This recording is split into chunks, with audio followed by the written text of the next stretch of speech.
ମୋ ନାଁ ନवଲ କିଶୋରୀ ପଟ୍ଟନାୟକ। ମୁଁ ଏଇଠୁ ଭୁବନେଶ୍ୱର ଝାରପଡ଼ାରୁ ହିଁ ଆସିଛି। ଲାଷ୍ଟ ମନ୍ଥ ମୋର ଆକ୍ଚୁଆଲି ପେଟରେ ଟିକେ ଇନଫେକ୍ସନ୍ ହେଇଥିଲା, ତ ଇନଫ୍ଲାମେସନ୍ ଥିଲା ବି, ସେଟା ଦରଜ ହଉଥିଲା।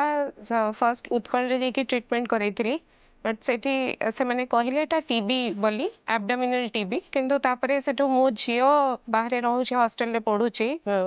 ସିଏ ସାର୍ଙ୍କ ନମ୍ବର ଆଣିକି ସାର୍ଙ୍କ ସାଙ୍ଗେ ଡାଇରେକ୍ଟ କଣ୍ଟାକ୍ଟ କରିଥିଲା। ସାର୍ଙ୍କୁ କହିଲା ଯେ ଏମିତି ମାମାର ହେଇଛି, ଆଉ ତାର ସେକେଣ୍ଡ କିଛି ଓପିନିଅନ ପାଇଁ ଦରକାର ବୋଲି ଆପଣଙ୍କର ପରାମର୍ଶ। ସେଥିପାଇଁ ସାର୍ ସେଠୁ ତାକୁ ତାଙ୍କ ପର୍ସନାଲ ନମ୍ବର ଦେଇଥିଲେ, କହିଲେ ଆପଣ ଯେତେବେଳେ ଯାହା ଦରକାର ମୋତେ ଫୋନ୍ କରିବେ ବୋଲି।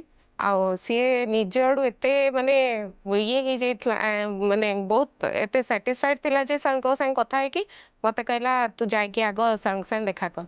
ଲାଷ୍ଟ ମନ୍ଥ ମୁଁ ଆସିଥିଲି 28 ତାରିଖ ମାର୍ଚ୍ଚ 28ରେ ଦେଖା କରିକି ଯାଇଥିଲି ସାର୍ଙ୍କୁ।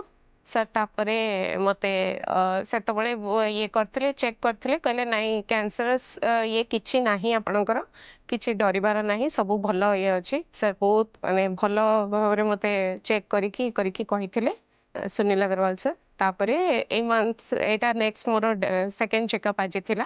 ଆସିକି ଚେକଅପ୍ କଲି, ଆଉ ସବୁ ମୋର ଠିକ୍ ଅଛି। ମୋର ଆକ୍ଚୁଆଲି କ୍ୟାନ୍ସରସ୍ ଇଏ କିଛି ବାହାରିନି।